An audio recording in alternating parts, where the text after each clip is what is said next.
नमस्कार. सिटी न्यूजच्या मराठी बातमीपत्रात प्रेक्षकांचं मनपूर्वक स्वागत. बातमीपत्राची सुरुवात करूया सुविचार मालेने.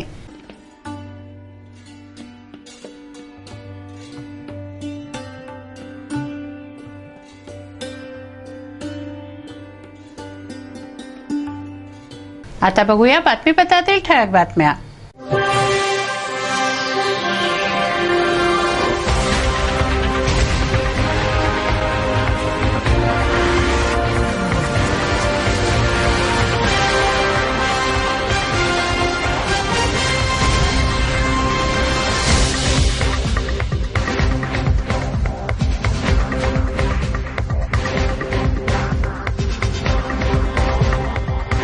बातमीपत्रात वेळ झाली एका विश्रांतीची. विश्रांतीनंतर पुन्हा भेटू. पहा फक्त सिटी न्यूज.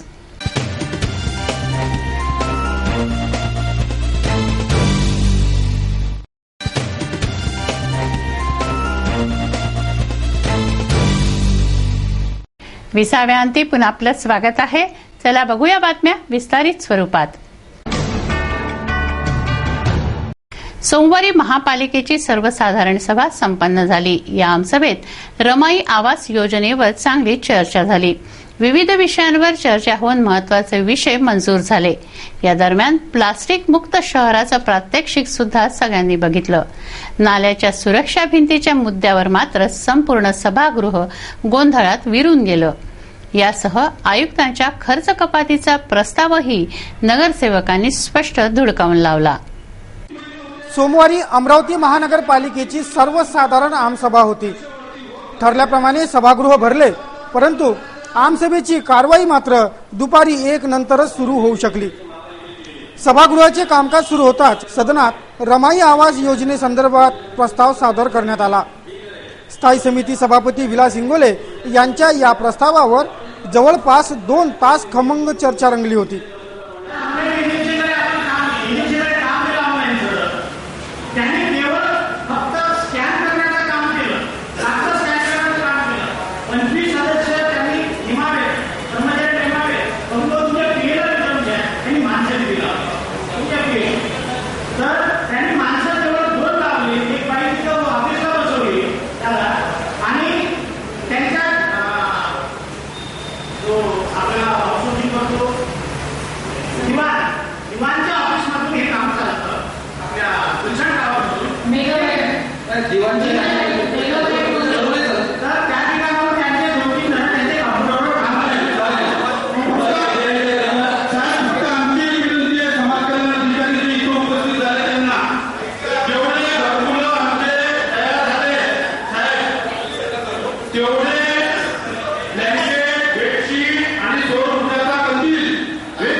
रमाई आवास योजनेची सर्व घरे वेळेत पूर्ण करू असा विश्वास मनपा आयुक्तांनी सदनाला दिला आणि ज्यांचे घरी शौचालय नाही अशा नागरिकांनी, मग ते कुण्याही जाती धर्माचे असो, त्यांनी मनपात शौचालयाचा अर्ज करावा.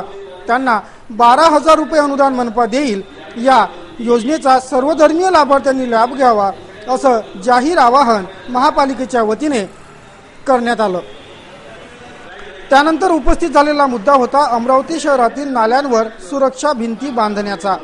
हा विषय झोन सभापती मिलिंद बांबल यांनी प्रकर्षाने मांडला. मनपानं बनवलेल्या डिटेल प्रोजेक्ट रिपोर्ट पुढे करून मिलिंद बांबल यांनी सदनात विचारले की मनपाच्या त्या DPR प्लॅनचं काय झालं.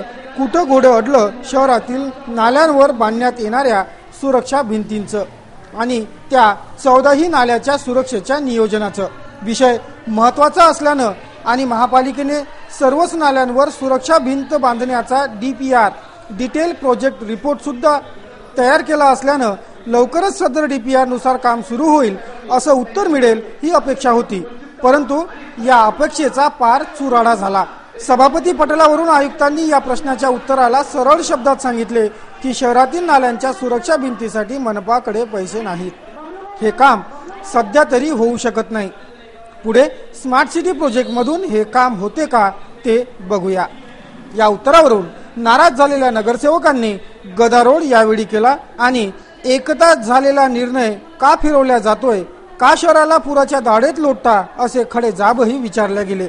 परंतु बघूया काहीतरी याशिवाय ठोस उत्तर या महत्वाच्या प्रश्नाला आमसभेत मिळूच शकलं नाही.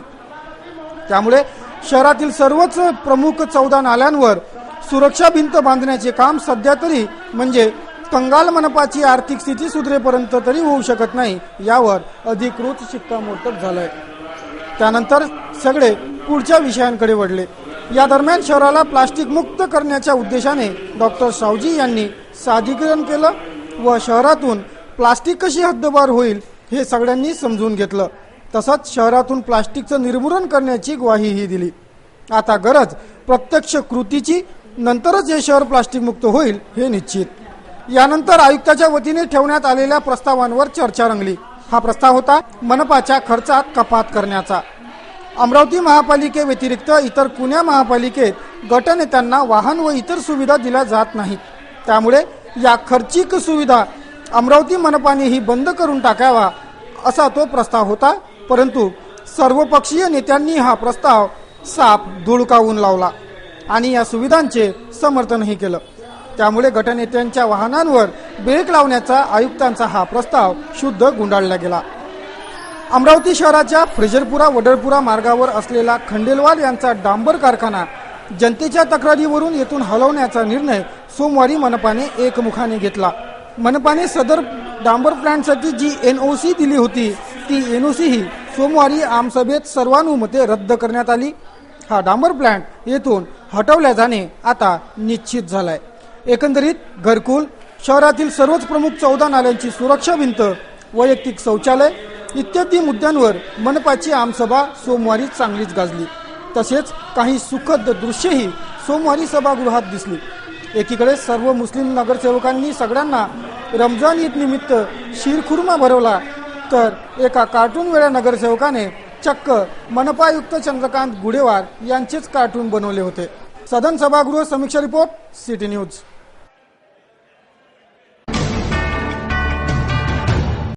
धनसंपदा पिरॅमिड अर्बन क्रेडिट कोऑपरेटिव्ह संस्थेचे संचालक गुणवंत देवपारे यांनी संस्थाध्यक्ष दीपक इंगोले यांनी भ्रष्टाचार केल्याचा आरोप एका पत्रकार परिषदेतून केलाय. याबरोबरच जिल्हा उपनिबंधक सहकारी कार्यालयाचे कर्मचारीही यात लिप्त असल्याचं म्हटलंय. या प्रकरणी चौकशी न झाल्यास आंदोलनाचा इशारा देवपारे यांनी दिलाय. धनसंपदा जी पतसंस्था होती ती पिरॅमिड नावाने बदल करून त्यामध्ये धनसंपदा संस्थेचा अध्यक्ष दीपक इंगोले व सचिव सुबोध जंगम व निबंधक ऑफिसचे कर्मचारी यांनी 1,48,00,000 रुपयाचा अफरातफर केलेली आहे.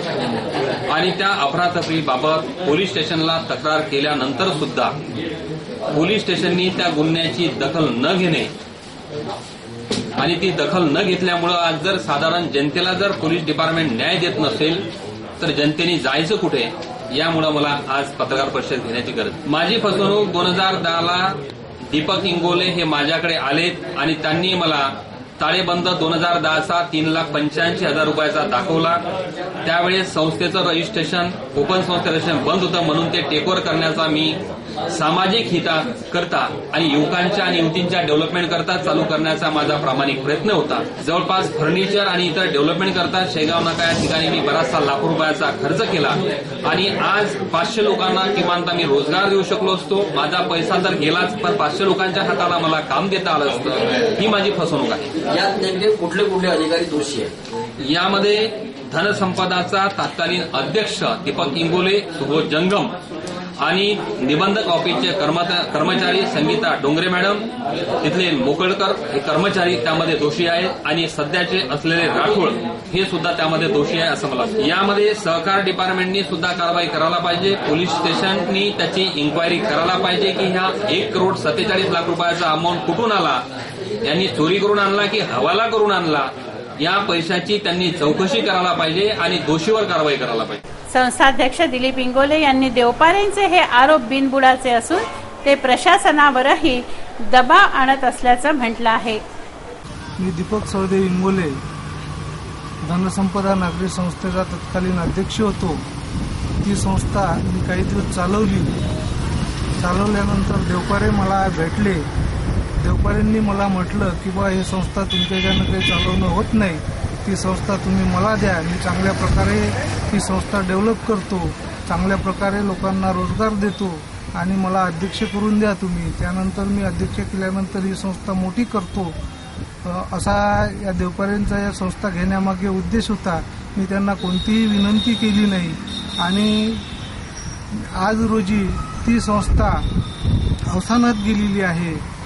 संस्था घेऊन देवपारे स्वतःचा ब्लॅक मनी व्हाईट करण्याचा प्रयत्न करीत होते व लोकसभा निवडणुकीचा खर्च व कार्यकर्त्यांना रक्कम देण्यासाठी त्यांना पतसंस्थेची आवश्यकता होती. जनतेचे नाही तर स्वतःचे हित कसे साधता येईल असा त्यामागे त्यांचा हेतू होता. मी तर त्यांना कधीही फसवलं नाही किंवा कुठल्या काही रक्कम मागितलेली नाही, परंतु श्री देवपारे यांनी माझ्याकडून अनेक प्रकारचे कामं करून घेतले. त्या कामाचा मोबदला मला तर दिला नाहीच, उलट मलाच ब्लॅकमेल करण्याचा प्रयत्न करत आहे आणि मी गरीब असल्यामुळे मला माझ्यावर ते अन्याय करत आहे. मीडियामध्ये माझ्या रोज मागील काही दिवसापासून बातम्या देत आहे. 6 महिन्यापासून माझा मानसिक छळ करत आहे. देवपारे आणि त्यांचे 2-4 साथीदार मिळून मला वारंवार धमक्या देतात आणि मला जर पोलीस स्टेशनमध्ये किंवा पत्रकारामध्ये किंवा मीडियामध्ये मी जर गेलो तर तुला जीवानं मारून टाकील अशा धमक्या सुद्धा मला देतात. त्यामध्ये देवपारेंचे जावई श्री देवरे, मिलिंद देवरे व सिद्धार्थ देवरे यांचा फार मोठा हात आहे आणि या त्रासातून मला मीडियांनी न्याय द्यावा, देवपारेपासून माझी मुक्तता करावी. मी देवपारेची व कोण्याही जनतेची कुठलीही फसवणूक केलेली नाही. पिरॅमिड संस्थेत कोणताही मी फ्रॉड केलेला नाही. ही संस्था एक चांगल्या प्रकारे चालावी यासाठीच मी देवपारेशी जोडलो होतो. परंतु देवपारेंनी कधीही समाजाला तर न्याय दिलाच नाही, परंतु मला सुद्धा न्याय दिला नाही आणि माझ्याकडूनच निरनिराळ्या प्रकारचे कामं करून घेऊन माझा छळ केला व मला सतत 6 महिन्यापासून परेशान केले. मला धमक्या देतात वारंवार, मीडियामध्ये जाशील किंवा बातमी देशील तर तुझा खून करील. देवपारेंनी ही सादर केलेली बॅलन्स शीट 2010-11ची जेवढी हिशोबाप्रमाणे आहे तेवढीच ॲक्युरेट मी त्यांना दाखवली होती. त्यामध्ये कोणताही फ्रॉड केलेला नाही किंवा अफरातफर केलेली नाही. त्यांनी लावलेले जे आरोप आहे चुकीचे आणि बिनबुडाचे आहे. कृपया मीडियाने मला यामधून वाचवावे व मला न्याय द्यावा. कोरडवाहू प्रकल्पांतर्गत कृषी विभागाने अनकवाडी हे गाव दत्तक घेतलंय. येथे कृषी विभागातर्फे शेतीसाठी लागणारी उपकरणं व साहित्य शेतकऱ्यांना वितरित करण्यात आलं. मात्र हे साहित्य अत्यंत निकृष्ट दर्जाचं असल्याने ही मदत वांझोटी असल्याचं सिद्ध होतंय. नापिकी, कर्ज, पावसाच्या अभावाने शेतकरी आत्महत्या करत आहेत. त्यांना सिंचनाची सोय व्हावी यासाठी कृषी विभाग शेतकऱ्यांची मदत करतोय. मात्र ही मदत बघून हसावं की रडावं अशी स्थिती आहे. कोरडवाहू शेती ही पावसाच्या भरोशावर असते. त्यांचं नुकसान होऊ नये म्हणून तिवसा कृषी विभागाने अनकवाडी हे गाव दत्तक घेतलंय. कोरडवाहू प्रकल्पांतर्गत अनकवाडीच्या शेतकऱ्यांना पाईप व अन्य साहित्याचं वाटप करण्यात आलं. मात्र हे पाईप अत्यंत निकृष्ट दर्जाचे असल्याने ते कुचकामी ठरले आहेत. या पाईप खरेदीमध्ये काही घोटाळा तर झालेला नाही ना, किंवा यासाठी निधी तर कमी पडला नाही ना, अशी एक बोचरी टीका होते आहे. महाराष्ट्र शासनाकडून DFM या योजनेद्वारे शेतकऱ्यांना 50% अनुदानावर विविध शेतीपूरक साहित्य दिले जाते. त्यामध्ये स्प्रिंकलरचे पाईप सुद्धा आहे. तिवसा तालुक्यातील अनकवाडी या आदर्श गावामध्ये 1 नव्हे 2 नव्हे तर तब्बल 600 पाईप शेतकऱ्यांना 50% अनुदानात देण्यात आले. मात्र पाईप पूर्णपणे निकृष्ट दर्जाचे आहे. त्यामुळे शेतकऱ्यांची क्रूर थट्टा या शासनाने केली असं या शेतकऱ्यांचं मत आहे. गेल्या 20 दिवसांपासून पावसाने दडी मारल्यामुळे शेतकरी चिंतेत झालेला आहे. चिंतेपोटी शेतकरी आत्महत्या करत आहे. अशातच अनकवाडी येथील शेतकऱ्यांनी आपलं हाती आलेलं पीक कसं तरी वाचावं यासाठी जे शासनाद्वारे मिळालेले स्प्रिंकलरचे पाईप आहे ते लावले असता ते पूर्णपणे निकृष्ट दर्जाचे आणि जसे त्यांनी पाईप शेतामध्ये लावले तर ते पाण्याच्या फोर्समुळे पूर्ण फाटून गेले. अशातच काही आपल्यासोबत शेतकरी आहे, नेमकं त्यांच्याशी जाणून घ्या नेमकी काय प्रतिक्रिया आहे. निसर्ग खूप झालेला आहे. त्याच्यामध्ये आम्हाला पावसाळ्यातच पाईप लावा लागले. पाईप लावल्यानंतर काय आता ते जेव्हा लावले तर आपोआप ते पाईप मागं पाईप एका शेतकऱ्याला 30 पाईप मिळाले. त्यापैकी प्रत्येकाचे 10 ते 12 पाईप चिरलेल्या गेलेले आहे. आणि या मार्फत आता आम्ही काय करावं. आणि कंपनीचा सेल्स मॅनेजर येऊन तो आमची चौकशी केली. त्याने आम्हाला सॅम्पल दाखवलं, लिहून दिलं की 4 दिवसात आम्ही पाईप तुम्हाला नवीन पाईप हे पाईप परत घेऊन येऊन नवीन पाईप देतो. त्यांना एकही पाईप अजून दिलेला नाही. माझ्याकडे त्यांनी लिहून दिलेला आहे. तसं माझ्याकडे पत्र आहे निंबस कंपनीच्या सेल्स मॅनेजरचं, कृषी विभागाचे कृषी सहाय्यक आहे, या सर्वांच्या सहीनिशी माझ्याकडे पत्र आहे. पण अजून काहीही झालेलं नाही. आणि यावर आता आम्ही शेतकऱ्यांनी काय करावं. वरून निसर्गाचा कोप आहे, खालून या शासनाचा कोप आहे, पुन्हा कंपनीचा कोप आहे. या परिस्थितीत आम्ही आत्महत्या करायचं की काय करायचं आता आम्हाला कळत नाही. कसं पीक कसं जगवायचं. जे आमच्याजवळ पाणी आहे ते आम्ही शासन जे देते त्या पद्धतीने आम्ही घेऊही शकत नाही. वेळेस जे शेतकऱ्यांना पाईप दिले होते ते पूर्णपणे निकृष्ट दर्जाचे असल्यामुळे शेतकऱ्यांनी ते पाईप वापस केले. मात्र सरकार बदललं, सत्ता बदलली, मात्र शेतकऱ्याचे पाईप अजूनही बदलले नाही. अजूनही दिलेले पाईप पूर्णपणे निकृष्ट दर्जाचे आहे. केव्हा शेतकऱ्यांना चांगले पाईप येईल हे पाहणे औत्सुक्याचे ठरेल. कॅमेरा पर्सन प्रज्वल सह मी स्वप्नील उमाप, सिटी न्यूज तिवसा. फ्रेझरपुरा येथील हनुमान मंदिरावरील स्पीकर काढण्याबाबत महिलेला अर्वाच्य शिव्या दिल्याने व दगडफेक केल्याने प्रचंड तणाव निर्माण झाला. एका विशिष्ट समुदायाच्या युवकाने हा प्रकार केला. येथे मोठ्या प्रमाणावर जमाव जमला व वातावरण तंग झालं. फ्रेझरपुरा पोलिसांनी परिस्थिती हाताळली.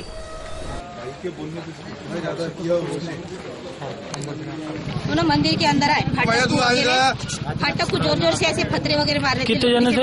अकेले था वो. तो उन्हें सामने के गेट को भी पत्थर वगैरह मारे, लकड़ी से तोड़ फोड़ कर रहे थे. कहाँ पे? फ्रेझरपुरा पुलिस स्टेशन, ये अपने मंदिर के सामने, हनुमान मंदिर के सामने. मंदिर के गेट पे मारा. मंदिर के गेट को. नाम मालूम है क्या? रहीम भाई वर्ली वाला. क्या हुआ फिर? तो बाद में फिर उन्होंने क्या करे, मंदिर के पायरी के पास आके बैठे. उनको नवासी को लिए, मंदिर के पायरी पे आए. सब बच्चे खेल रहे थे, उनको हकाले. उनको हकालने के बाद में फिर विनोद करके जोर जोर से गाले चिल्ला रहे थे. तो मैं आई बाहर, मैं बोली क्या है भैया, मैं बोली नहीं है घर पे. तो उसके ऊपर से उन्होंने गालियां दी, इधर आ बोली. हाँ, शायदा नप्पू खुद सुने. उन्होंने बोल रही कि हमारे भाई, उन्हें बोल रही मेरे भाई ने गालियां नहीं दिया. रिपोर्ट दी क्या फिर तुमने? मैंने रिपोर्ट दी यहाँ पर आगे. आरती मत बजाओ बोलते, भोंगे मत बजाओ, हमको त्रास हो रहा बोलते. उससे 8 दिन में एक ही बार बस्ती सिर्फ शनिवार की देती. तो भी हम बजाते नहीं है. अभी घर पे कोई नहीं थे, मेरे बच्चे ड्यूटी गए हुए थे, आदमी भी नहीं था, मैं अकेली थी घर. बातमीपत्रात घेऊया काही क्षणांचा विसावा. विसाव्यानंतर पुन्हा भेटू. पहा फक्त सिटी न्यूज.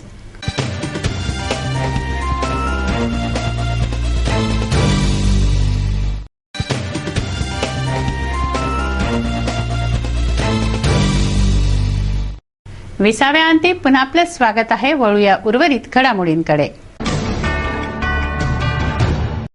राहुल नगर बिच्छू टेकडी अन्याय निवारण कृती समितीच्या वतीने 14 जुलैपासून महानगरपालिकेत बेमुदत धरणं आंदोलन पुकारलं गेलंय. विविध मागण्यांसाठी असलेल्या या आंदोलनात सोमवारी आंदोलकांनी ढोल पिटले. मनपा आयुक्तांना जागे करण्यासाठी हे आंदोलन असल्याचं त्यांनी सांगितलं. महानगरपालिकेनं मालमत्ता कराचं उत्पन्न वाढवण्यासाठी महाराष्ट्र महानगरपालिका अधिनियम 1949 प्रकरण 11 मधील कलम 267(अ)(1)(ड) नुसार अतिरिक्त बांधकामाचं सर्वेक्षण करण्यात आलं.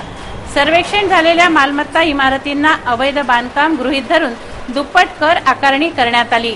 ही दुप्पट कर आकारणी रद्द करण्यात यावी. 6 वर्षांची अतिरिक्त कर आकारणीही रद्द करावी. 5,000 रुपये तब्दील फी बंद करण्यात यावी. मालकी हक्काचे कार्ड उपलब्ध करून देण्यात यावे. नजूल भागात घर बांधणीसाठी मनपातर्फे परवानगी देण्यात यावी. आदी विविध मागण्यांसाठी राहुल नगर बिच्छू टेकडी अन्याय निवारण कृती समितीने बेमुदत धरणं आंदोलन केलं आहे. 14 जुलैपासून हे आंदोलन सुरू आहे. सोमवारी आंदोलनादरम्यान आंदोलकांनी ढोल पिटले. ढोल वाजवून आम्ही मनपा आयुक्तांना जागा करत असल्याचं त्यांनी म्हटलं आहे. हमने यहाँ मनपा आयुक्त ने जो 2 गुना टैक्स बढ़ाया था और 2010 से लेकर 2016 तक 6 साल का जो अतिरिक्त कर टैक्स वसूल कर रहे हैं नजूल विभाग में गोरगरीब जनता है और पिछड़े विभाग में ये 2 गुना टैक्स देना भी संभव नहीं है और 6 साल का अतिरिक्त टैक्स देना भी संभव नहीं है.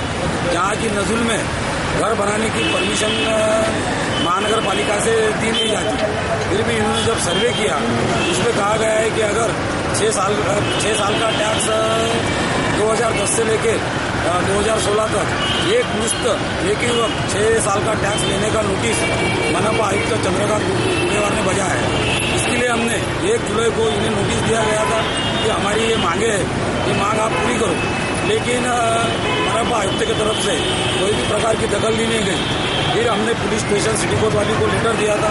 ये कुंभ करने की नींद में सो रहे हैं, इनको जगाने के लिए मनपा प्रशासन के महानगर पालिका के गेट के सामने हम ढोल ताशे बजाकर वो सोए हुए नींद में जो है उनको जगाने का हम काम करेंगे. इसलिए आज ये ढोल ताशे बजा रहे हैं.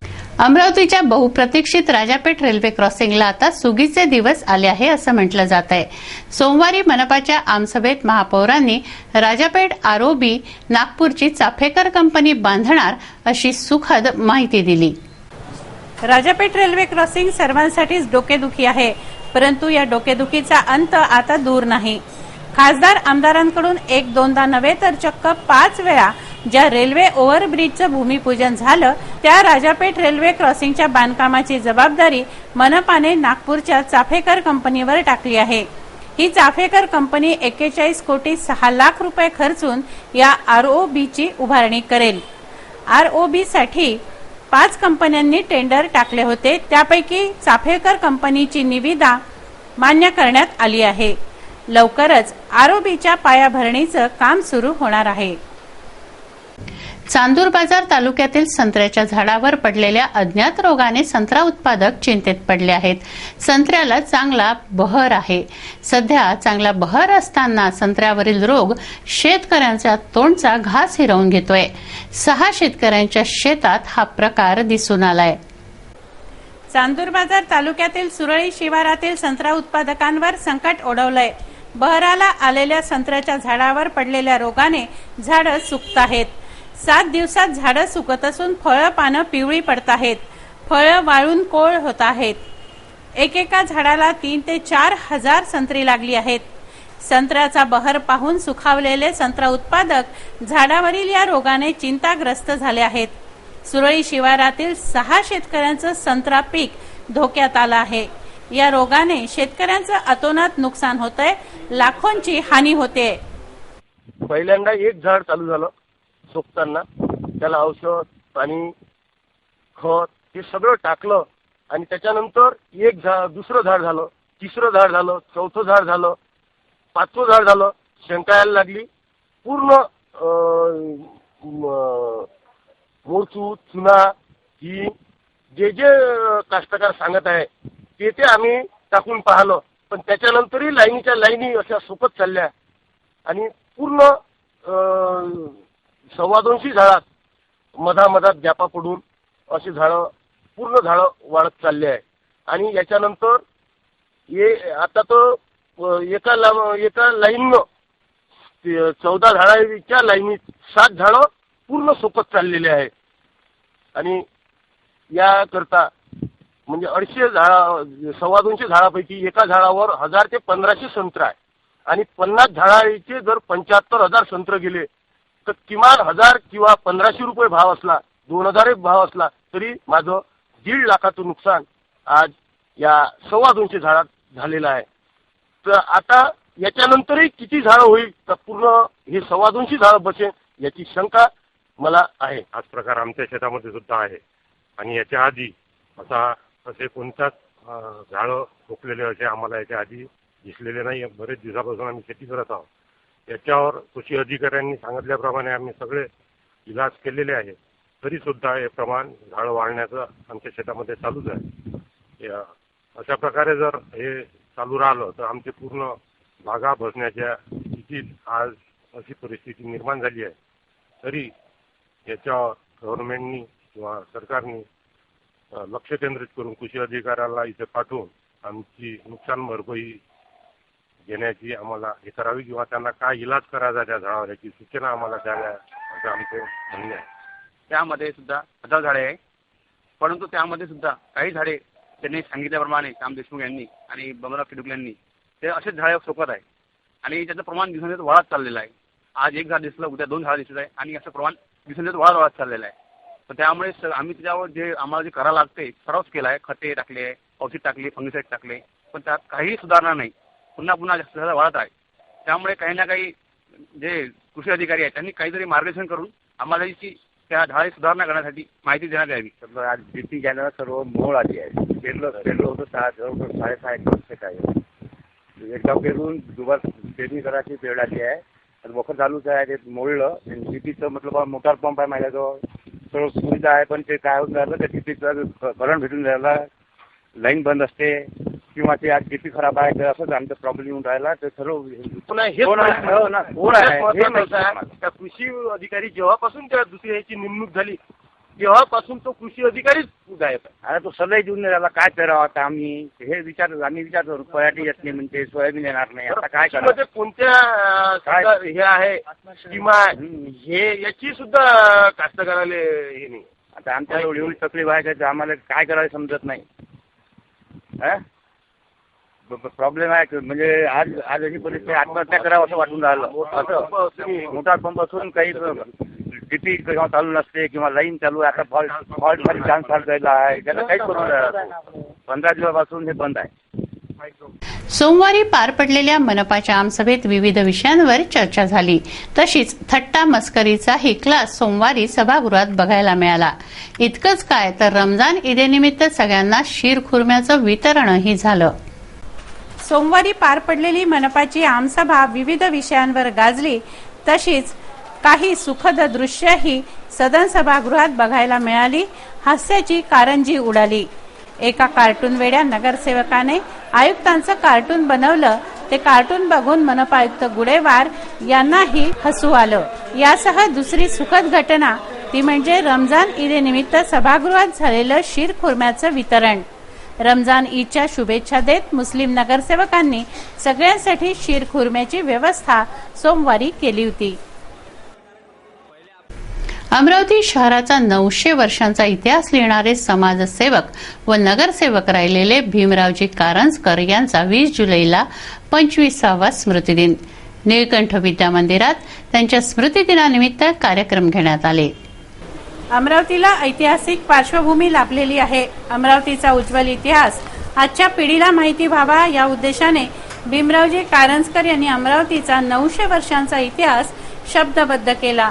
भीमरावजी कारंजकर यांचा 25वा स्मृतिदिनानिमित्त निळकंठ विद्या मंदिरातर्फे कार्यक्रम घेण्यात आला.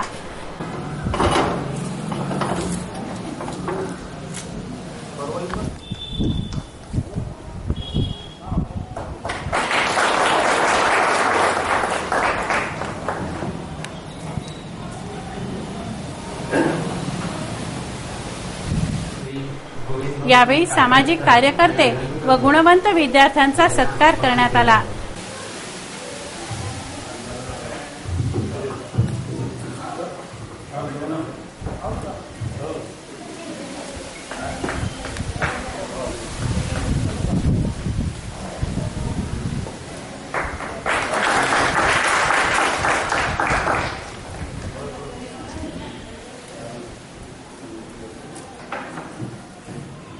प्रथम क्रमांक प्राप्त विद्यार्थी कुणाल रवींद्र खारकर याचं बक्षीस श्रीमती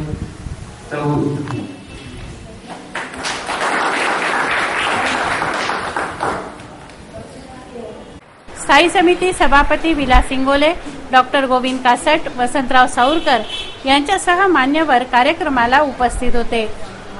लोकांचे कामं ते इतक्या पोट तिडकीने करायचे की त्यावेळेस त्या लोकांना बापूसाहेबांबद्दल अतिशय आदर निर्माण होतो. आनंद नगरचं प्रकरण तर सगळ्यांना माहितच असेल की एका रात्री ते आनंदनगर उठून आलं होतं. ते रात्री 12 वाजता मी मामांच्या घरी राहत होतो बाबासाहेबांची इथे. रात्री 12 वाजता आनंदनगराच्या झोपडपट्टीत आले होते आणि त्यांनी सांगितलं की आज उद्या सगळं वरवंटा फिरवणार आहे, आमची सगळं बेघर होणार आहे. त्यावेळेस रात्रीतून मामाने जी धडपड केली ते खरोखर मला आजही आठवते. वेगवेगळ्या विषयात त्यावेळेस आपले स्वतःचे मत ते नक्की सांगायचे. इतका मोठा त्यांचा त्यावेळेस अभ्यास होता. म्हणूनच अमरावतीचा इतिहासासारखं मोठं महान कार्य बापूसाहेबांच्या हाताने होऊ शकलं. कित्येक कामं त्यावेळेस झाले. संघटन किती असायचे, तरुणांचं संघटन किती असायचं, कार्यक्रम किती असायचे.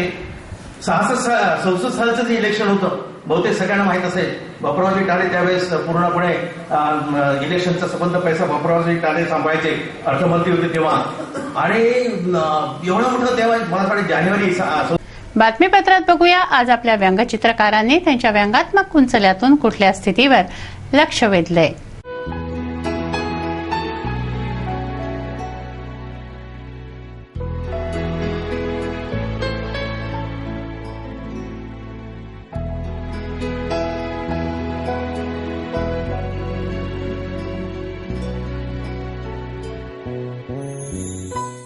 काय आहे हवामानाचा अंदाज? किती होतं दिवसभराचं तापमान? काय राहील उद्याचं तापमान? नजर टाकूया हवामानाच्या अंदाजावर.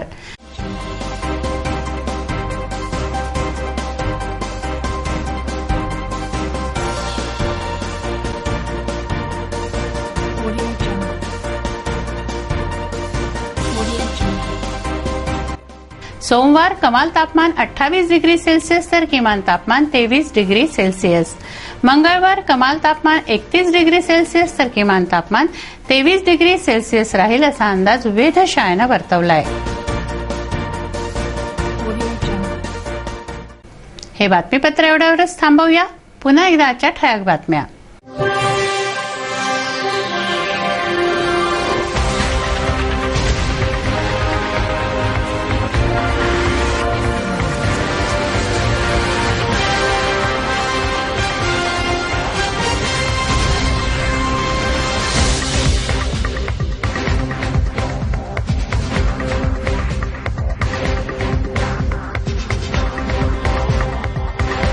वेळ झाली आहे आपली रजा घेण्याची. आपणास काही माहिती द्यायची वा काही सुचवायचे असेल तर आमच्याशी थेट संपर्क करा. आमचा पत्ता सिटी न्यूज कार्यालय धनराज लेन सक्कर 7 अमरावती. आमचा फोन नंबर आहे 25703236 आणि वेबसाईट आहे www.citynews.net.in. अचूक, सडेतोड आणि निर्भीड बातम्यांसाठी बघत राहा अमरावतीचं नंबर 1 चॅनेल फक्त सिटी न्यूज. बातमी आमची, विश्वास तुमचा.